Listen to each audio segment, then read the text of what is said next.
accountability reforms at DOJ so that you will and other attorneys general be held accountable for these kinds of decisions. Will you join me in supporting that kind of reform? Senator Blumenthal, I find it so interesting that you didn't bring any of this up during President Biden's administration when he was doing everything to protect Hunter Biden, his son. And I think you just saw what Director Radcliffe just released. You know, this is an effort policy debate anymore. This is a sitting senator accusing the attorney general of taking orders from Trump, and within seconds, the whole hearing detonates. Because Bondi doesn't just push back. She looks Blumenthal in the eye and calls him a liar. Thanks, Mr. Chairman. Just so the American people understand, this issue of weaponization of justice goes to the core of the integrity of our criminal justice system. And I think we can all agree that no individual, no group should be targeted simply because they are a political opponent or because the President of the United States has some personal animosity toward them. You've just said that President Trump is the most transparent president in history. Tragically and chillingly, you may be right when it comes to criminal justice, because far from ending weaponization of justice, I would submit, Madam Attorney General, that President Trump has embodied it. And we have a record. It is a public record of his express instructions that certain individuals be investigated. The Attorney General of New York, Tish James, my colleague, Adam Schiff, the former CISA director, Chris Krebs, the DHS former Chief of Staff, Miles Taylor. There's a list. And he has been transparent. In fact, 5 days before the indictment of James Comey, he put this post up as instructions to you. He didn't mince words. He was very open and public that you should indict James Comey and others because they are guilty as hell. No more delay now. 5 days before you indicted, or a grand jury at your instructions indicted James Comey. I'd like to know from you what conversations you've had with President Trump about the indictment of James Comey.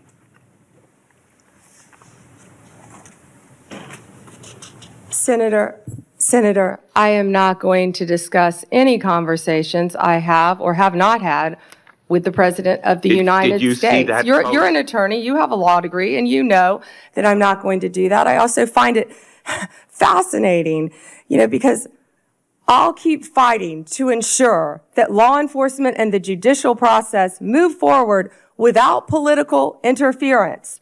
No one is above the law, not even the president. That's a quote from you, Senator Blumenthal, in 2017. Well, let me ask you then, when you saw that No post, one is above the law. That was your quote. When you saw that post, did you talk to anybody in the White House? I am not going to discuss any conversations I have, nor any investigations, nor So you were unwilling to tell this committee cases. about conversations with the White House And if I regarding may James continue, Comey's indictment. and if I may Let me show continue, you a picture. James Comey was indicted by one of the most liberal grand juries in the United States. The night before James Comey's indictment, you had dinner with the President of the United States. Pretty intimate group. Actually, there were a lot of Comey people there that discussed- night. That's a great Was James picture. Comey discussed at that dinner? I love that picture. That's a great picture. And there were a lot of people there that night. I think the So- entire cabinet was there. Did you discuss James Comey with the President of the United States? He was sitting just to your left. Well, 2 seats down, yes, 2 seats down. And I am not going to discuss any I'm gonna take conversations that I've as a had or yes, not have with the because President the of the American United public States. is entitled to know, Madam Attorney General, The entire whether cabinet was at that dinner, you too, took instructions from President Trump after he told you very directly to indict James Comey, which is weaponization of the Department of Justice.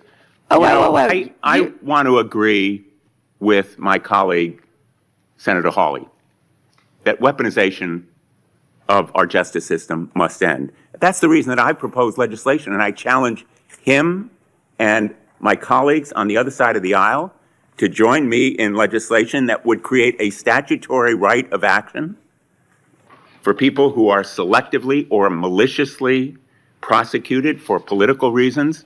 It would codify your manual, the Department of Justice manual, on political prohibitions against political considerations in charging decisions and prohibit the White House from intervening, President Trump and any other president from intervening in charging decisions.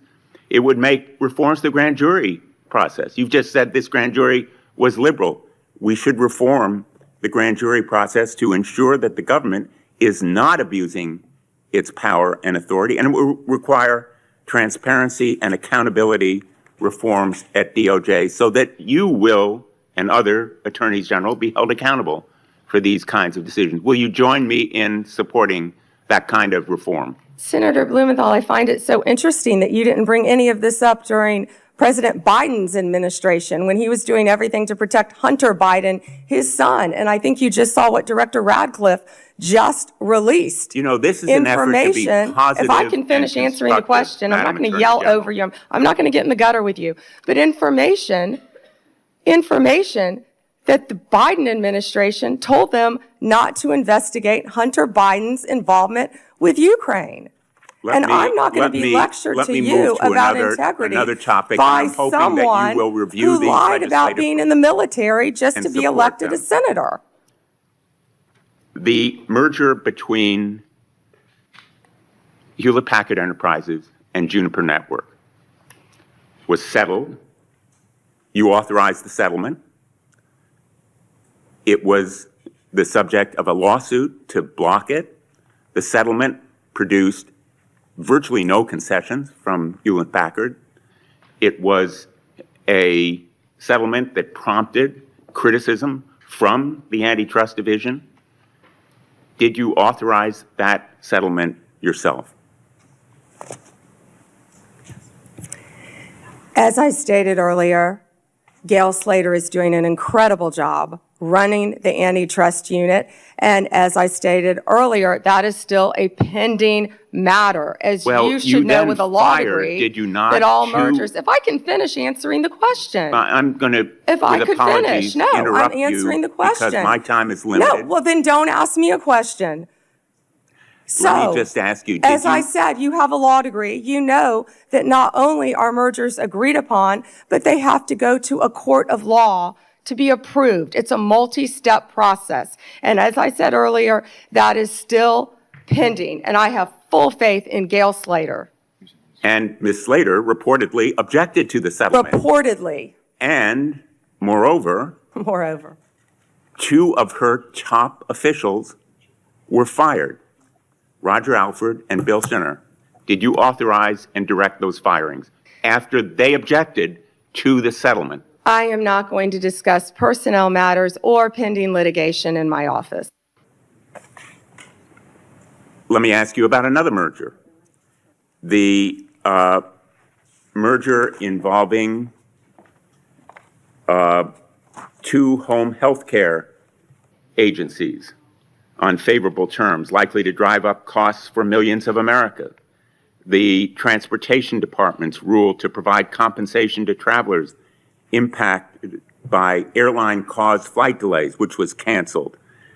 The merger of Skydance and Paramount, after Paramount's ownership took a number of steps favorable to the president. These kinds of mergers belie the claims that President Trump himself has made, that this administration will stop big corporate mergers that ultimately benefit the owners of those corporations rather than consumers or ordinary, everyday Americans. Senator, And let me ask you boy, about you just listed, particularly. you just gave a Well, list let me just finish. of many mergers. I have a Can question you for talk you. to me about the issue with these mergers? I do have a question. In the merger that took place, Which that was merger? You've approved listed many. involving American Express GBT, I understand that Brian Ballard, Oh. longtime backer and head of the law firm where you worked, was instrumental in lobbying the Justice Department to drop that lawsuit. It was dismissed, so it's not subject to a court review. What conversations did you have with Mr. Ballard? Senator Blumenthal, I cannot believe that you would accuse me of impropriety when you lied about your military service. I am you not lied. asking You admitted you I am lied not to be accusing you elected of a U.S. senator. impropriety. You I'm asking lied. you How about dare you? I'm a career conversations prosecutor. with Mr. Don't you Ballard, ever challenge my integrity. had I have apparently- abided by every ethics standard. Do not question my ability to be fair and impartial as Attorney General, and anything You'll with answer that my question to former another of my firm, colleagues. Ballard Partners. Thank you. Senator Lee has asked for the chair. Yeah, just wanted to note for the record, the Paramount merger that he referenced was not within the Department of Justice's ambit. That was at the FCC, not the Department of Justice. Attorney General Bondi would have had nothing to do with that. Thanks. And that was why I asked Senator Lee. He didn't know that. He was reading off a script. Senator Richard Blumenthal came in swinging, claiming the weaponization of justice is destroying the integrity of the system.